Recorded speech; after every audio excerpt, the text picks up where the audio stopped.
হাসরের ময়দানে সব মানুষ একত্র হবে, কেউ কারো দিকে তাকাবে না, সবাই নিজের হিসাব নিয়ে চিন্তিত থাকবে। সূর্য মাথার উপরে, ঘাম তাদের মুখ পর্যন্ত পৌঁছাবে, তখন কেউ কাউকে চিনতে পারবে না।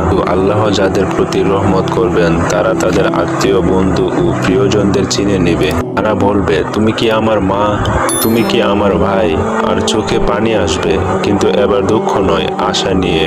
কিছু পরিবার একত্রে জান্নাতে প্রবেশ করবে, আর কেউ কেউ আলাদা হবে, কারণ দুনিয়ায় তারা আল্লাহর পথে ছিল না। জান্নাতের দরজা খুলে যাবে, আত্মীয়রা আলোর স্রোতের মতো একত্রে জান্নাতে প্রবেশ করবে, আর দুনিয়ায় যারা পাপ কাজে লিপ্ত ছিল তারা দূর থেকে দেখবে আর কষ্টে কান্না করবে। যারা ঈমান ও নেক আমল করেছে, আল্লাহ তাদের একত্রে জান্নাতে পুনর্মিলন করাবেন। আজকের এই দুনিয়ায় যারা আল্লাহর পথে একে অপরকে সাহায্য করে, কাল তারা একত্রে জান্নাতে থাকবে। তো বন্ধুরা, নতুন নতুন ভিডিও পেতে চ্যানেলটিকে অবশ্যই সাবস্ক্রাইব করবেন।